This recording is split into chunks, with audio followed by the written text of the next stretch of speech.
Good morning. Jim Laird joining you live from Managua, Nicaragua. I hope you're doing well this morning. Just grabbed a little quick breakfast. We're doing some admin work. Got a busy week ahead. Los Dantos practice starts tomorrow, and national team practice starts on the 27th. So one of the things that I've been working on a lot for myself is using the tennis ball, and for a lot of my clients too.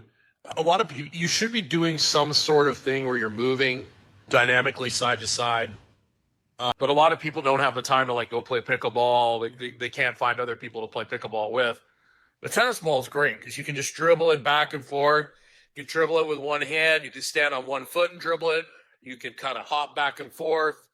You can reach and punch at different levels. You can dribble it, stand on one foot. There's so many things. You can find a wall and just play catch with yourself with the tennis ball.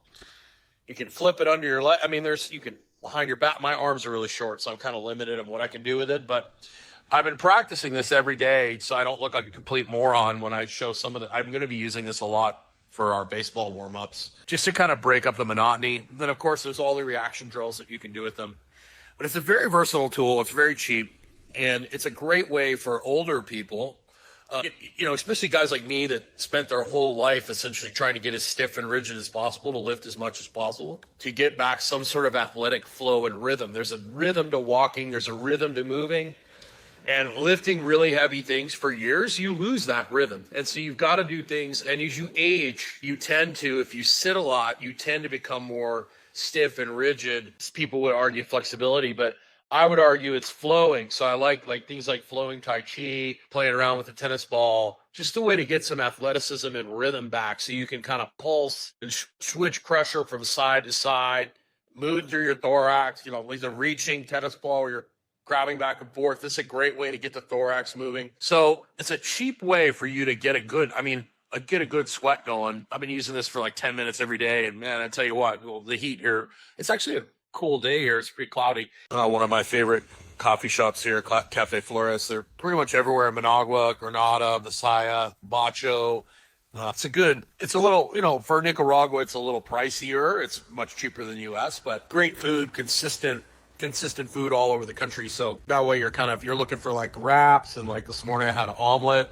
They have great wraps, like chicken wraps. They have protein shakes here. And of course, they've got a bazillion different types of desserts, and then coffee and all that good stuff. So Cafe Flores is a good option. They've got great Wi-Fi. So I come here a lot to catch up on admin work. So tennis ball, I highly recommend buying a couple of these things.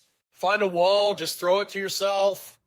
Back and forth, shuffle, punch and reach at a high level, a medium level, a low level, hop side to side and catch it, dribble on one foot, stand on one foot and dribble it, and if you're a little older and your balance is off, just do what you can. Like, just start where you're at. It's really great. That way you don't have to like find a tennis partner or a pickleball partner. If you're busy, you could do it in your office, for heaven's sake. So this is a great tool. Cheap, to take with you, to use, just to get flowing. And then, of course, I love for warm-up stuff. We got to mix this stuff up so people don't get like bored out of their mind doing the same thing every day. But we want to do things that accomplish that flowing kind of thing. There's some great beginner Tai Chi for people that are in really bad shape in your chair. Reach and breathe, flowing, bending. These are all really important things. Getting strong is important too, but I think that the muscle emphasis, and I'm a big jack dude. I'm to the point where, I probably need to lose about 15 or 20 pounds. I probably need to be somewhere around 230 at my age. I carry a lot of muscle naturally, but I've got much larger amount of muscle, and to the point where the muscle I have is probably going to affect my longevity. I don't think we have to be overly muscular. I think there comes a point where it takes time off your life. I think the flowing and the function, you should be able to lift some heavy things. You should be able to you want to keep the muscle you have, but anything beyond, anything anywhere towards bodybuilder-ish type build is overkill. And I think it takes away from longevity.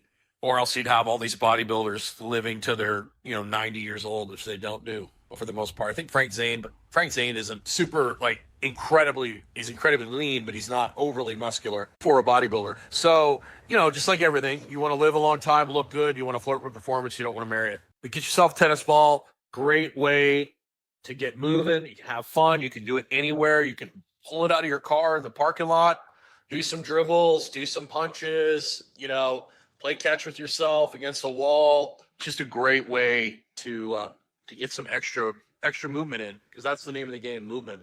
And then kind of you do it to music, kind of get flowing, get moving. And when you walk too, everybody, you'll see people that walk real rigid. You need to flow when you walk. I always tell people you should be walking, heel to whole foot, and then you should see the thumb out of the corner of your eye as you move. And the hips turn one way, the upper body turns the other way. So I always tell people when they walk, think staying alive. And you're walking kind of to the beat, and it looks kind of funny at first, but then it feels amazing because you're using that movement, that spinal engine, you would say, to, propel yourself, because we're designed to turn.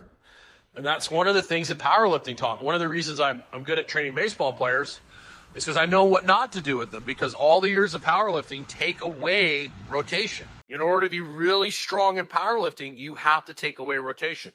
Now, that doesn't mean you can't compete in powerlifting and still move well and look good. I trained a bunch of women for almost 10 years, and we mixed the training up enough, and we did some different things. They stayed relatively healthy. And women in particular, most women need to become a little more stable anyways, but we did enough athletics things, and we had off seasons so that they didn't walk like a tin man, and they flowed really well. We did a lot of athletic things in training. So it doesn't mean you can't, flirt with powerlifting or something like that, but you've got to make sure that you're including things that move the thorax. You want to make sure you're not always doing everything with a hard arch. You want to make sure we have some variety of training if longevity is your goal. Now, if your goal is to be one of the strongest guys in the world, or strongest women in the world, then health is not your number one priority. Being the best is, and you're going to have to sacrifice your health. So when you're chasing performance, it's not about health. Most people kind of miss that. So have yourself a great day. Make sure you take the time to get outside today.